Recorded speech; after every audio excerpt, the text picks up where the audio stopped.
en Canal de Historia.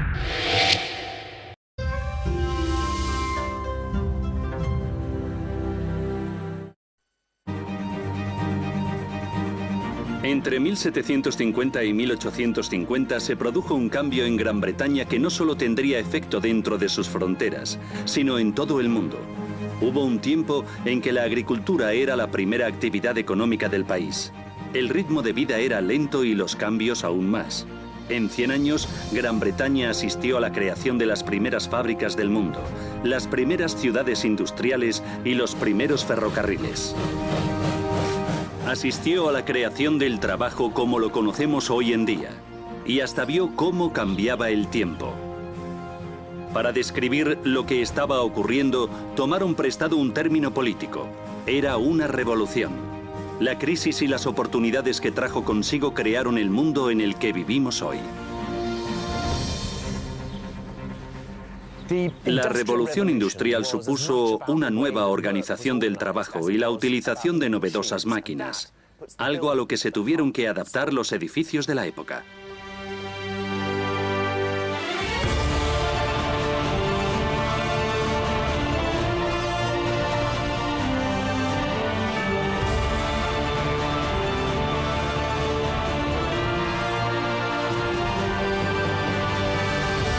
Edificios que inspiraron Gran Bretaña.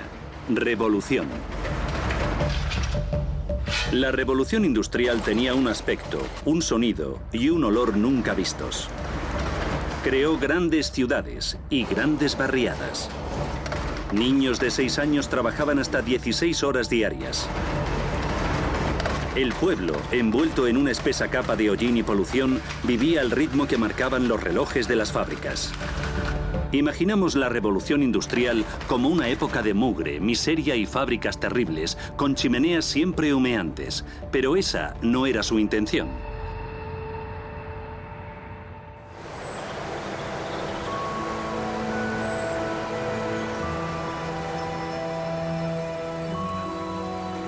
La revolución industrial empezó en el campo, concretamente en los ríos y arroyos de Shropshire, Derbyshire y Cheshire. Gracias a la fuerza del agua, un solo hombre podía hacer el trabajo de muchos. Claro que para eso había que construir los centros de producción en valles aislados como este.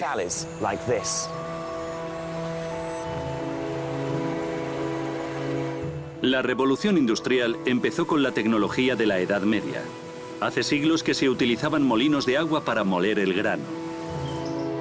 Lo que cambió en la década de 1750 es que se encontró la manera de utilizar la fuerza del agua para hilar algodón. Entonces comenzó un proceso que ya nunca se detuvo: la mecanización, que multiplicaba el trabajo del hombre. Los nuevos empresarios se peleaban por conseguir una de estas novedosas máquinas.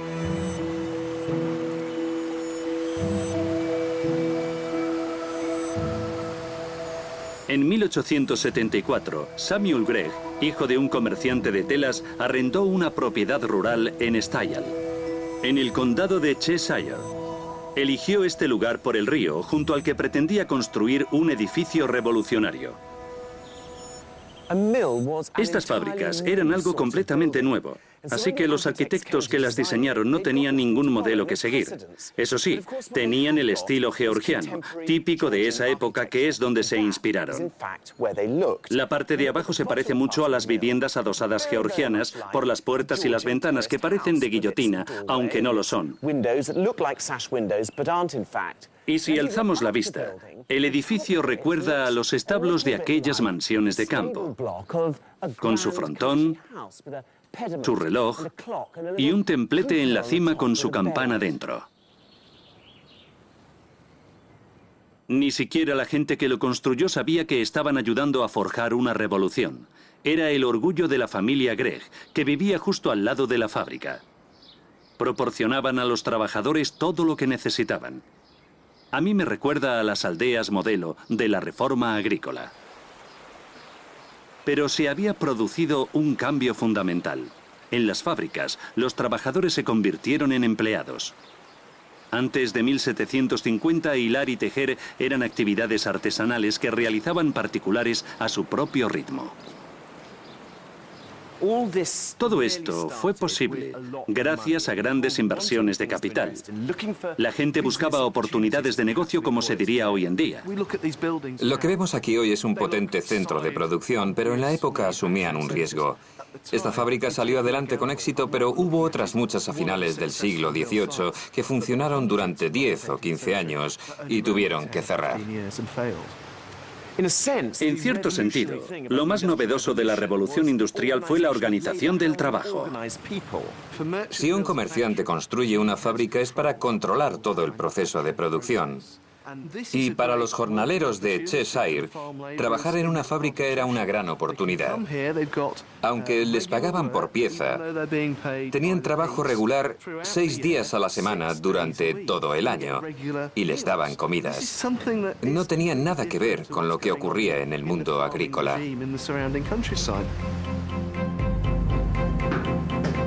Estamos tan acostumbrados a las fábricas, las oficinas o los centros de atención al cliente que no nos extraña que un edificio exista por y para el trabajo. Aquí los empleados no eran dueños de sí mismos, sino que se convertían en engranajes de una máquina. Al entrar en estas fábricas, lo primero que te llama la atención es que no estaban construidas en función de la gente que trabajaba aquí. Estos eran los primeros edificios que se construían en torno a una máquina, como esta de aquí, que es una hiladora. En su día, había 2 como esta en la sala, lo que determinaba la anchura del edificio. Esta tiene 25 metros de largo y hacía el trabajo de 500 personas con una rueca. Y además es sencillísima de manejar. Hasta yo puedo hacerlo.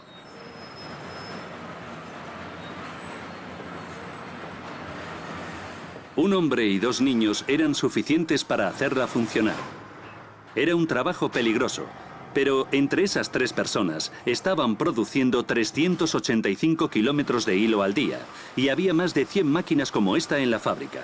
O sea que con una plantilla de 380 personas, aquí se fabricaban 9,5 millones de kilómetros de hilo al año. La idea de un pueblo industrial era algo totalmente nuevo. La fábrica era algo nuevo y la maquinaria que tenían también. Pero lo que es realmente innovador es el cambio que se produjo en la vida de la gente. Aquí se inventó el trabajo de 9 a 5, es decir, el trabajo que conocemos hoy. Para la gente que trabajaba aquí, el mundo moderno era una realidad.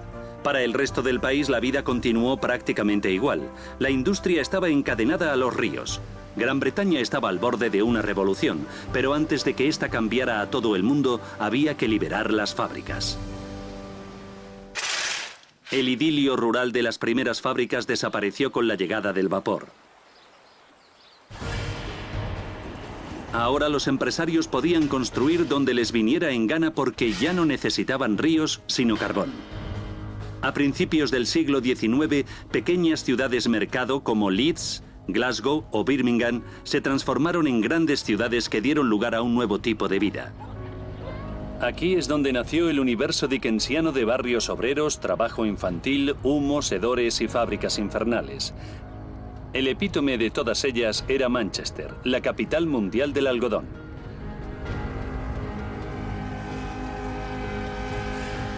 El 30 de agosto de 1832, una joven del barrio de Chelsea se casó con un ministro de la Iglesia Unitaria y se fue a vivir a Manchester.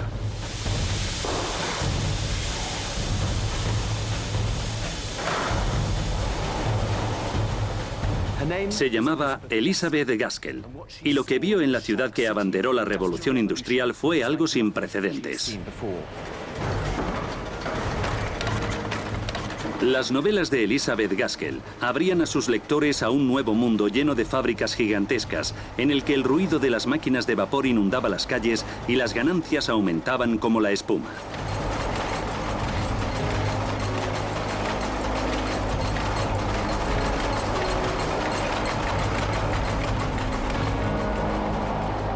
Nadie hasta entonces había visto, oído u olido una cosa así. De hecho, situó su novela Norte y Sur en el epicentro de este nuevo mundo, el mayor complejo industrial de Manchester, Murray's Mill, construido en 1798. Tras las catedrales, estos eran los mayores edificios que se habían construido nunca en Manchester, verdaderos templos al nuevo dios de la industria. Eran el producto de una fiebre constructora sin igual desde la conquista normanda. Además, hay que recordar que esta fábrica no estaba sola. En cada rincón de la ciudad se levantaban fábricas y más fábricas. Dos escoceses, los hermanos Murray, vinieron a Manchester para construir la primera fábrica que empleaba el vapor como fuente de energía, un coloso de 7 plantas. 4 años después construyeron otra, y no se pararon ahí. Lo que hacía únicas a estas fábricas es que funcionaban con máquinas de vapor. Necesitaban entonces una gran chimenea, que es lo que caracteriza a las ciudades industriales como Manchester. Si las ciudades históricas inglesas se reconocen por los pináculos de sus catedrales, este era el símbolo de la revolución industrial. El vapor suponía una gran ventaja, ¿no? Antes, las fábricas dependían de la fuerza del agua, pero con la llegada del vapor surgieron nuevas oportunidades de colaboración. Podían compartir la infraestructura o la mano de obra, y eso es lo que define al mundo moderno. Está claro cómo eran las fábricas de la época, pero no me imagino cómo sería esto en la época victoriana funcionando a pleno rendimiento. Era un auténtico sistema de producción, desde que se descargaba la materia prima de los barcos que venía de América, hasta que llegaba aquí donde se convertía en hilo. El ruido tenía que ser infernal, algo que nadie había oído hasta entonces. Las máquinas eran toda una novedad. La verdad es que debía ser imposible oírse hablar.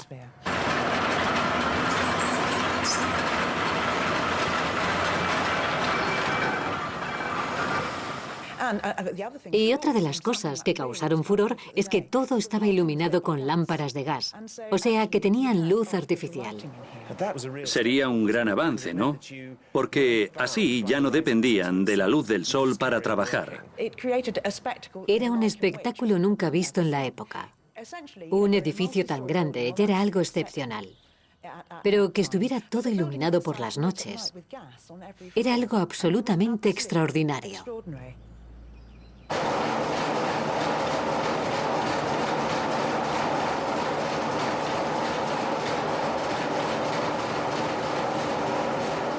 ¿Y qué le parecía a la gente?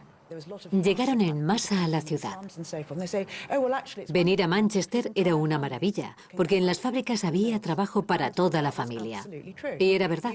Vino gente de todo el país, y lo que hacían era dejar a los niños pequeños en casa, con la familia, y venir a trabajar con los mayores, porque había trabajo para todos. Cada día a las 6 de la mañana se cerraba la verja de la fábrica. Quien no estuviese allí se quedaba sin trabajar. Aquí respetar los horarios era tan importante como en un monasterio medieval. En el interior hay 2 escaleras distintas, una para la dirección y la otra para los empleados. Una ciudad industrial era básicamente capitalista. Los trabajadores eran una materia prima más por la que pujar. Sus necesidades no se tenían en cuenta. Lo único que interesaba era ganar dinero. Para eso habían venido los empresarios a Manchester. Lo primero que se construyó aquí fue esto, el canal. Lo hizo el duque de Bridgewater, tras descubrir que sus propiedades de Worsley eran ricas en mineral. Necesitaba traer el carbón a Manchester y por eso mandó construir el canal que hoy lleva su nombre, Bridgewater.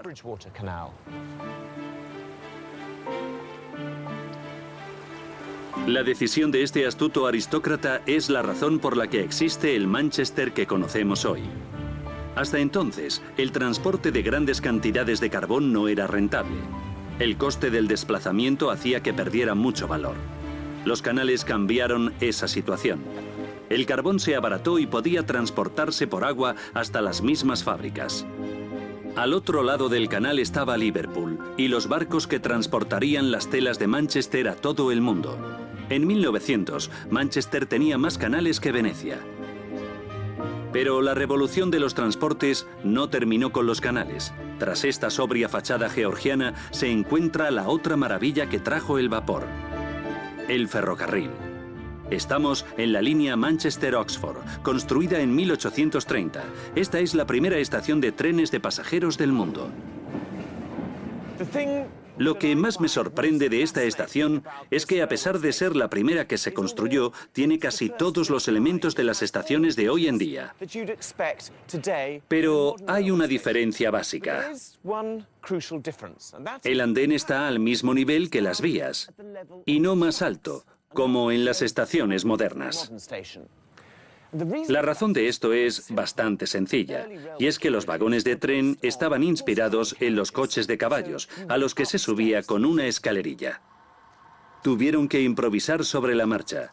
Esperaban 200 pasajeros al día y se encontraron con miles de ellos. Además, el ferrocarril le hacía competencia a los canales para el transporte de mercancías. Este es el primer almacén ferroviario del mundo. A primera vista no parece nada del otro mundo. Está hecho de madera y ladrillo, como la mayoría de los almacenes desde la Edad Media. Pero sí que tiene un elemento verdaderamente innovador.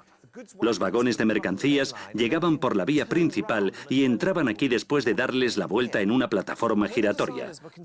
Para facilitar la descarga de bultos pesados, los ingenieros echaron mano del modelo que conocían, el de los canales, y construyeron una especie de muelle, y fue así como nació el andén.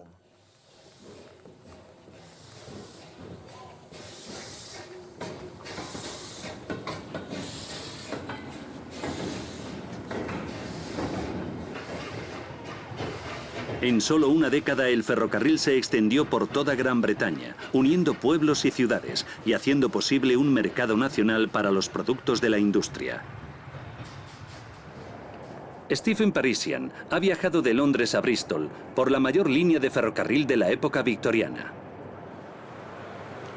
He venido a ver el mayor edificio de los que visitaremos. Fue concebido por uno de los mayores ingenieros del siglo XIX, y quizá de la historia, Isambard Kingdom Brunel.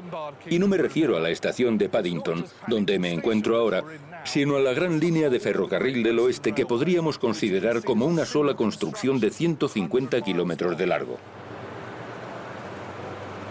Con este ferrocarril, los comerciantes de Bristol pretendían que su ciudad se convirtiese en el puerto principal para los barcos que iban a América. La gente podía tomar el tren en Paddington para ir a Bristol, donde montarían en uno de los barcos de vapor del propio Brunel, que los conduciría hasta Nueva York. ¿Cómo era la estación en la época de Brunel? Muy diferente a ahora. En esta zona central estaban los trenes. La estación tenía dos zonas separadas, una para las salidas, por allí, y otra para las llegadas, por allá, como en los aeropuertos. La estación estaba diseñada pensando en una rica familia victoriana que se dirige a su casa de campo en el oeste de Inglaterra. El cochero los dejaría directamente en la sala de espera. Un criado iría a buscar los billetes al vestíbulo. Los caballos viajarían en un compartimento especial y las maletas irían en el vagón del equipaje. O sea que es un edificio eminentemente práctico, pero entonces, ¿para qué gastar dinero en detalles puramente decorativos? Es irónico, porque esto es lo que Brunel quería, pero sus directores no estaban de acuerdo. Podría parecer que esto se hizo para satisfacer el capricho de los directores de la estación o de las clases altas, pero nada de eso. Ellos querían una estación lo más barata y simple posible, pero Brunel se permitió ciertas cosas. Me alegro de que se saliera con la suya. Desde luego. Cuando empezó a construir la línea de ferrocarril del oeste en 1834, Brunel solo había viajado en tren una vez, pero estaba seguro de que podía construir algo mejor.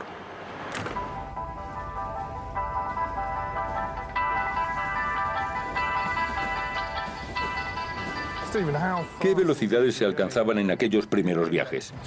Esta compañía tenía las locomotoras más rápidas de la época. Los trenes express alcanzaban los 70 kilómetros hora. En aquel entonces nadie había viajado ni a la mitad de esa velocidad. Cada vez que abría una línea de tren, la gente se ponía eufórica, porque para ir a un sitio que antes estaba a 2 días de viaje, ahora solo se tardaban 4 horas.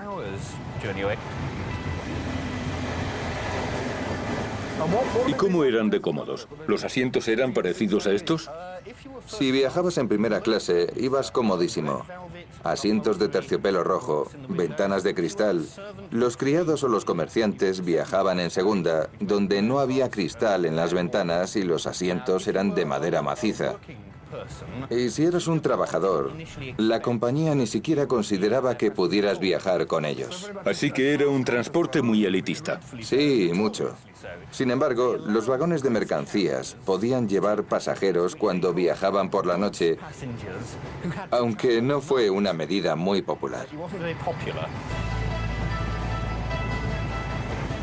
Gladstone, que era el presidente de la Cámara de Comercio, introdujo una ley para obligar a las compañías a ofrecer al menos un servicio diario entre todas las estaciones a un precio de un penique la milla. Le llamaban los trenes parlamentarios. El ferrocarril transformó la sociedad de una manera que ni ellos mismos habían anticipado. Por ejemplo, nunca imaginaron que el tren nos llevaría a trabajar ni que nadie que no fuera rico lo cogería para ir de vacaciones. No llevaban decenas de miles de personas al año, llevaban millones. Esto es lo que hace la línea del oeste tan especial para mí. Swindon. Aquí es donde te das cuenta de que se trataba de un solo ente. Swindon era el cerebro de la línea ferroviaria del oeste. Aquí transformaban la materia prima en todo lo que hiciera falta. Este es un edificio fantástico. ¿Para qué se empleaba? Aquí era donde se montaban las locomotoras y donde se fabricaba todo lo que circulaba sobre las vías. Vagones de pasajeros, vagonetas, vagones de mercancías. En torno a 1900, tenían 20.000 empleados. El pueblo que está aquí al lado existe gracias a esta empresa. El ferrocarril del oeste era una línea autosuficiente. Tenía trabajadores con conocimientos de lo más particular, como comprobar el estado de las ruedas a oído o saber cambiar las agujas. Y para animarlos a mudarse a un lugar perdido como Wiltshire, hasta les ofrecían alojamiento. El pueblo modelo que construyó la compañía tenía todo lo que podían necesitar los trabajadores.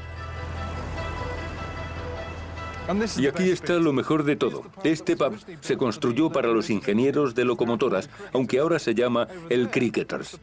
El de enfrente era para clases un poco más bajas, como los constructores de vagones, y ya entonces se llamaba el Glue Pot. El ferrocarril incluso cambió el tiempo.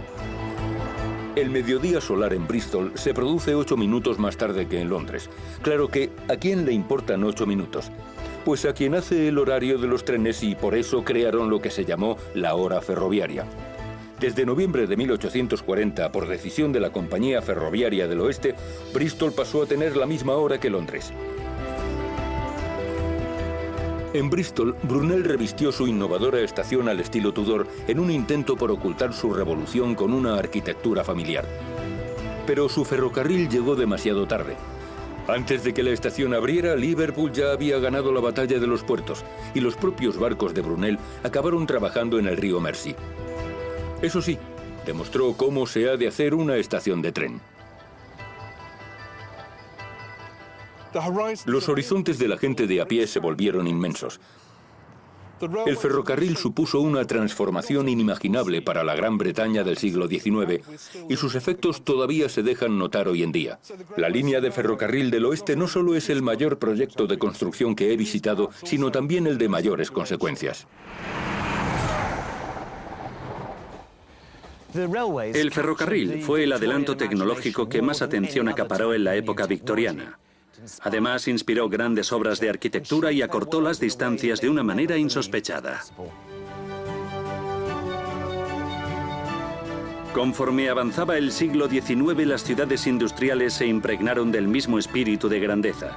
Como resultado de ese orgullo, se construyó uno de los mayores edificios de estilo clásico desde la caída del Imperio Romano.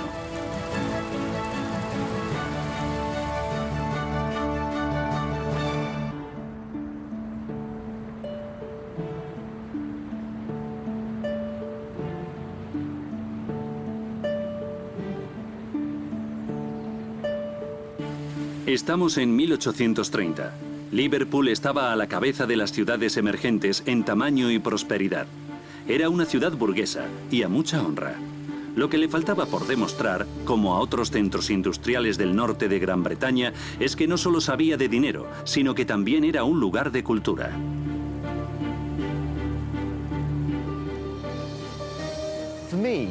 Para mí, esta es la ciudad más exitosa y espectacular de la época victoriana. Se sabían más sofisticados y ricos que otras ciudades como Birmingham o Manchester. Y con respecto a Londres, intentaron superarlos, si no en calidad, en tamaño. Bienvenidos a la Acrópolis de Liverpool.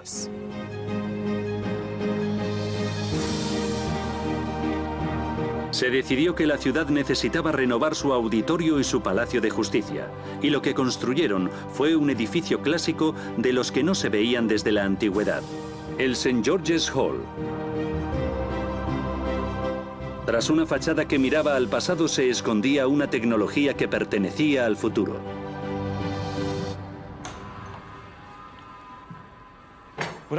Un sistema de aire acondicionado de la época victoriana que milagrosamente ha llegado hasta nuestros días. Se trata de un ingenio de dimensiones gigantescas. A lo largo de 2 plantas subterráneas del edificio se extienden cientos y cientos de metros de conductos del tamaño de un pasillo. Bajo mis pies hay máquinas de vapor destinadas a mover masas de aire frío y caliente. Para que el aire entrara en estos conductos de ventilación, un operario abría tapas como esta. Y por aquí, el aire se distribuía hasta las estancias superiores.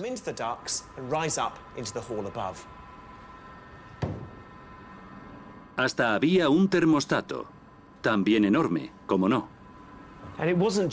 Y no solo era cuestión de abrir o cerrar el paso del aire. Cada puerta tenía un tope con el que poder regular la corriente de aire.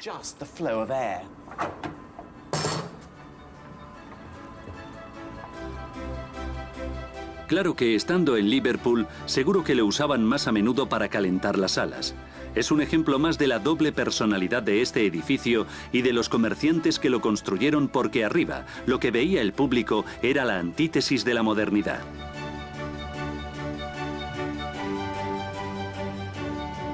Las dimensiones de esta estancia son abrumadoras. Está inspirada en las termas de Caracalla, en la antigua Roma, y su factura es digna de la original. En la balaustrada de ahí arriba se pueden ver distintos tipos de mármol y alabastro.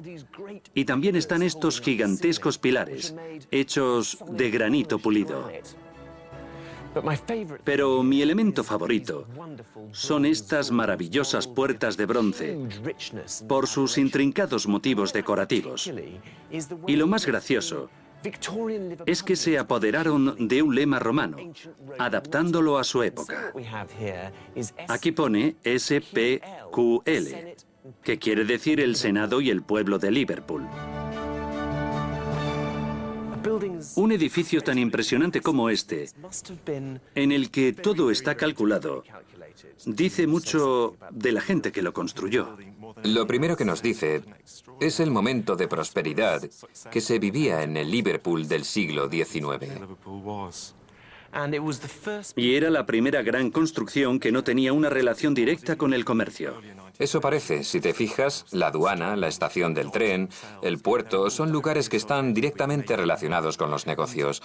En el Liverpool de principios del siglo XIX todo giraba en torno a eso, y este edificio muestra la aspiración a convertirse en algo más que un gran mercado. En un sitio donde pega tanto el viento como Liverpool, ¿cómo es que se les ocurre construir como si estuvieran en Grecia o en Roma? Por un lado, porque la antigüedad representa la riqueza y el esplendor más que ninguna otra época. Pero también porque apela a la cultura y a ciertos valores con los que los artífices de este edificio querían identificarse. Así, de entrada, no resulta muy claro para qué lo empleaban en la época. Se hacían cosas muy distintas aquí dentro. En este gran salón se solían dar conciertos. Por eso tenemos este magnífico órgano a nuestra espalda. Pero estaba abierto a todas las clases sociales, ya que se celebraban actos de beneficencia.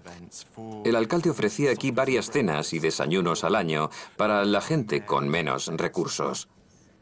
En cierto sentido, daba igual a qué se dedicase. Lo importante es que estuviese ahí. Este edificio es el resultado de una crisis identitaria que afectaba a todas las ciudades emergentes. En este caso, la solución pasaba por recurrir al pasado. Los grandes comerciantes de Liverpool manifestaban una enorme confianza en la economía, pero les abordaba una cierta incertidumbre arquitectónica a la hora de mostrar al mundo el orgullo que sentían por su ciudad. Al igual que Liverpool, todas las grandes ciudades industriales padecían este problema.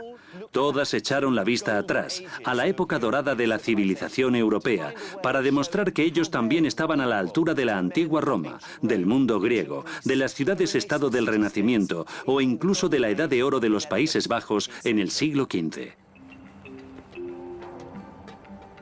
En 1750 Manchester y Leeds eran ciudades-mercado de tamaño medio.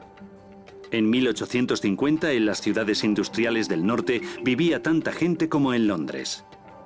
Estas ciudades no solo necesitaban un nuevo estilo arquitectónico, tenían que crear toda una serie de edificios e instituciones que respondieran a tal aumento de población. Y no solo se trata de las ciudades. En la época victoriana, se construyeron monumentales edificios públicos, incluso en pueblos y aldeas. Ayuntamientos, bibliotecas, juzgados, comisarías de policía, su arquitectura reflejaba el orgullo de los habitantes por el lugar donde vivían. Por primera vez en la historia británica, el gobierno, a través de los ayuntamientos, empezó a implicarse de lleno en la vida de la gente.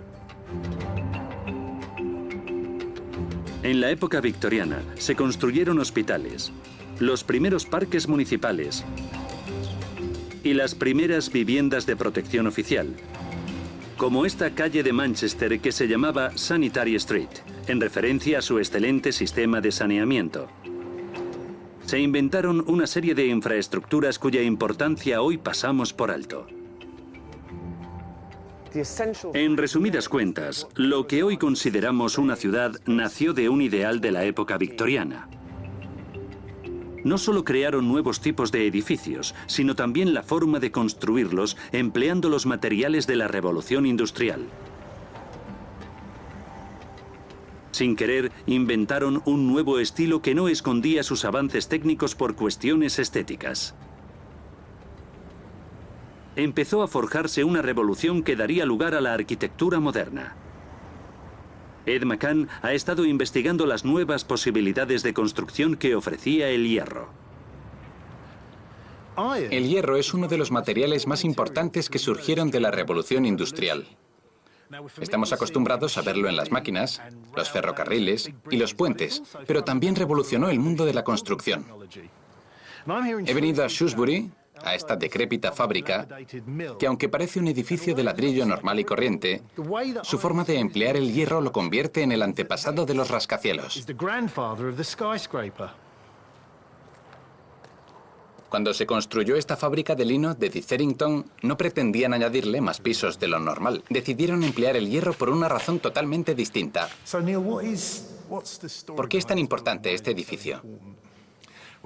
En primer lugar, porque es el primer edificio en emplear una estructura de hierro, pero lo más importante es que colaboró al desarrollo de edificios más resistentes a los incendios. Durante la segunda mitad del siglo XVIII, se produjeron fuegos catastróficos en muchas fábricas. Las llamas se extendían rápidamente por el edificio y lo arrasaban todo. En torno a 1770 se comenzó a investigar en esta dirección y una de las primeras ideas fue sustituir los suelos de madera por estas bóvedas de ladrillo, con lo que el suelo en sí ya no ardería y ayudaría a contener las llamas entre un piso y otro. Claro que así el suelo se vuelve muy pesado y hacen falta columnas de hierro fundido para sostenerlo, aunque seguían utilizando vigas de madera. Más adelante se reemplazarían esas vigas por otras de hierro fundido, con lo que en el edificio no había ya ningún material combustible. ¿Crees que habría resistido un incendio? Si se produjese un fuego enorme, la dilatación de los materiales acabaría reventando los muros, pero un fuego más pequeño se podía controlar, y ahí está la clave de su éxito. Así que todas estas columnas son iguales. Sí, cada una tiene varias partes distintas. Son los primeros pasos de un sistema de construcción modular. Si te fijas, aquí se puede ver cómo encajaban las distintas piezas. Esta es la base de la columna y se apoya en un hueco de la viga al cual también va la columna del piso inferior. Este sistema se repite en todos los pisos. Para ser el primer edificio de la historia que tiene una estructura de hierro, no lo hicieron mal. Nada mal.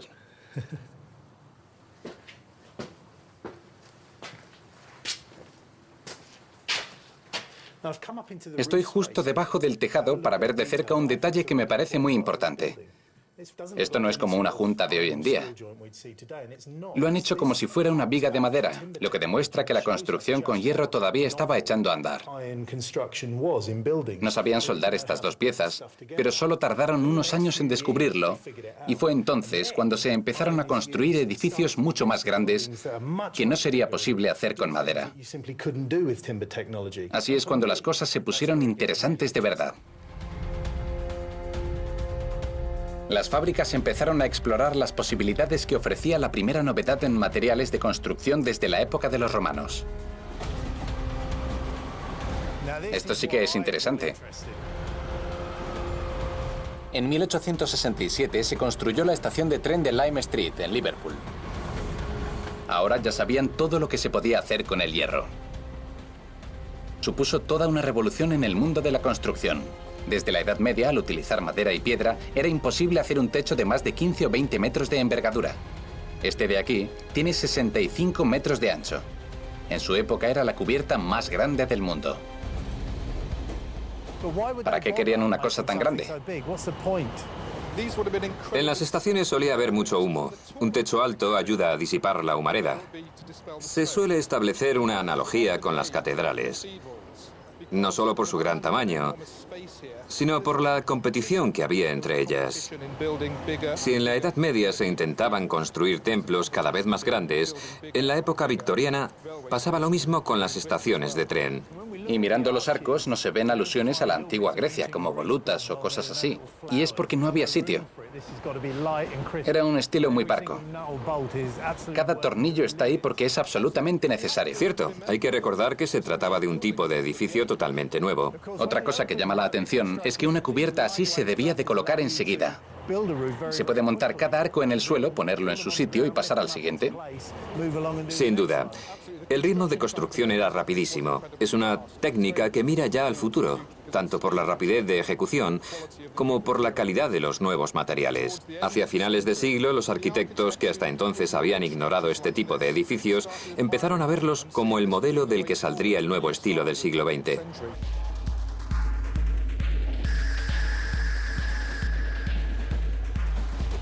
Tres años antes de que se construyera esta estación, un arquitecto de Liverpool construyó un edificio que hoy consideraríamos plenamente moderno. No es un edificio muy conocido, pero es de una importancia capital. Emplear hierro para construir estaciones es una cosa, pero lo que han hecho aquí es romper con 1000 años de tradición de construcción en piedra para emplear una técnica completamente nueva. A este edificio de aquí le falta muy poco para ser un rascacielos. Una fábrica de lino tenía una estructura interna de hierro, pero los muros seguían siendo de ladrillo. Este edificio ha ido un paso más allá. En la fachada, esas columnas de piedra esconden, en realidad, columnas de hierro. La piedra solo sirve para embellecer. El hierro es lo que soporta el peso. Y eso es un gran cambio. Si construyéramos un edificio de 11 plantas de piedra, la pared tendría más de 2 metros en la base y no habría espacio para las ventanas. Las columnas de hierro, de apenas unos centímetros de grosor, te permiten levantar varios pisos al tiempo que dejan espacio para las ventanas. Así están hechos los rascacielos. Gracias a esta estructura podríamos seguir añadiendo pisos. Esto es un rascacielos y se inventó en Gran Bretaña. La necesidad de inventar, experimentar y mejorar se adueñó del mundo del trabajo.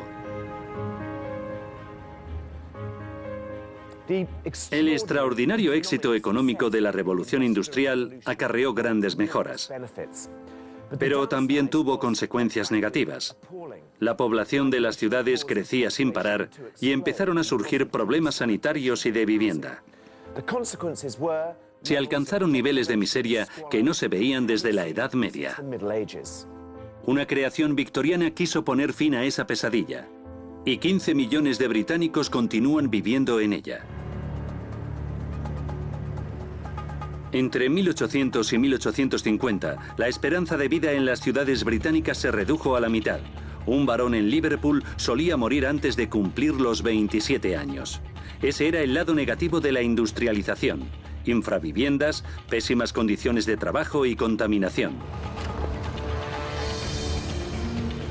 Frederick Engels describió las barriadas de Manchester en la década de 1840.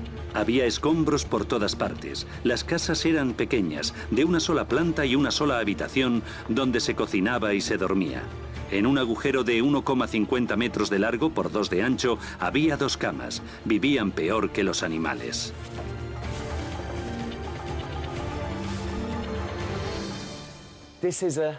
Este es un sótano que ha permanecido cerrado desde hace unos 150 años.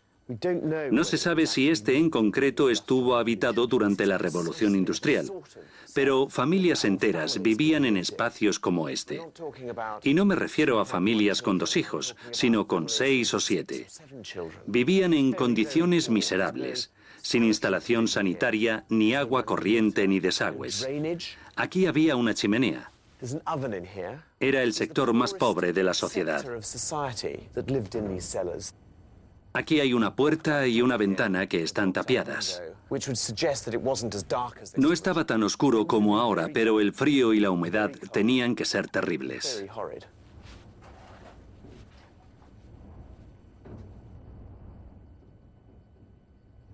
Sitios como este también forman parte de los edificios que inspiraron Gran Bretaña. Ante toda esta miseria, la Gran Bretaña victoriana tuvo que reaccionar. Unos 15 millones de británicos todavía viven en uno de los edificios más comunes de aquella época, las casas adosadas. He venido a un lugar que no solo representa a la perfección la revolución industrial durante la época victoriana, sino que pone nuestra historia de actualidad. Estamos en Nelson, a 30 kilómetros al norte de Manchester. Es una de las muchas ciudades que surgieron en torno a una fábrica en el norte de Gran Bretaña.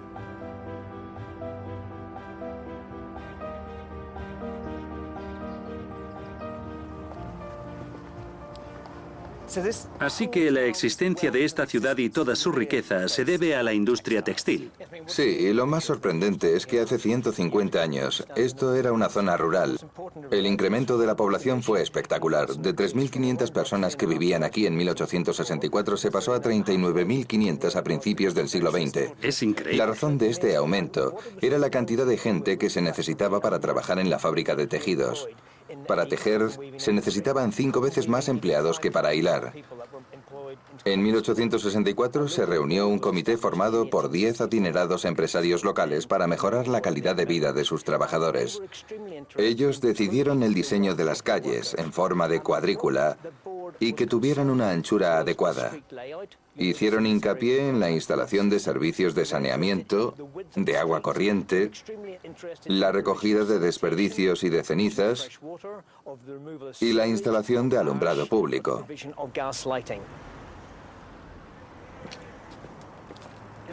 Mucha gente piensa que las casas están pegadas por la parte de atrás, pero no es así. No, son adosados, pero tienen un patio detrás que da a una calle más pequeña.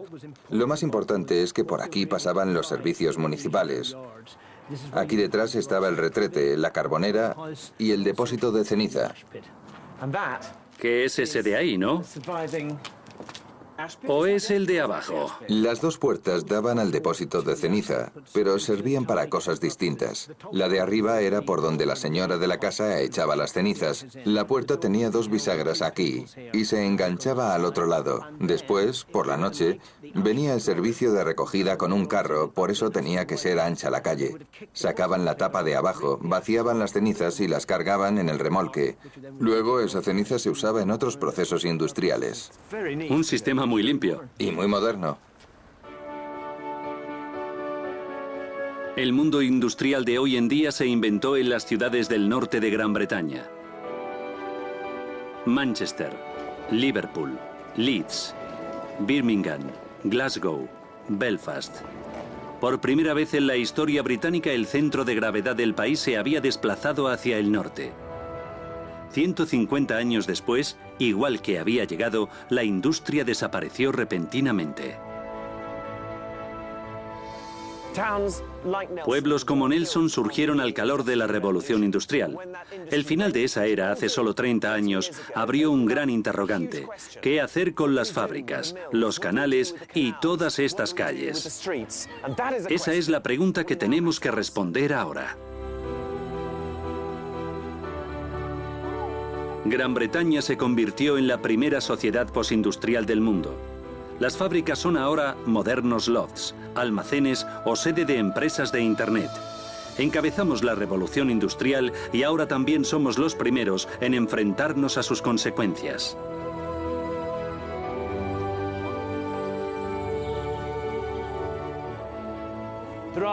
Algunos acontecimientos de nuestra historia tuvieron una repercusión global.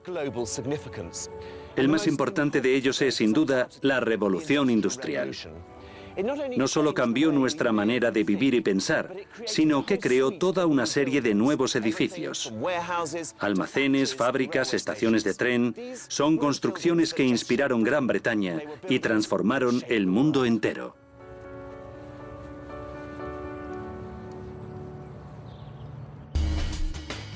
En el próximo capítulo observaremos algunos edificios vanguardistas del siglo XX que rompieron con toda la tradición arquitectónica en Gran Bretaña. ¿Pero estamos ante los predecesores de la arquitectura del siglo XXI?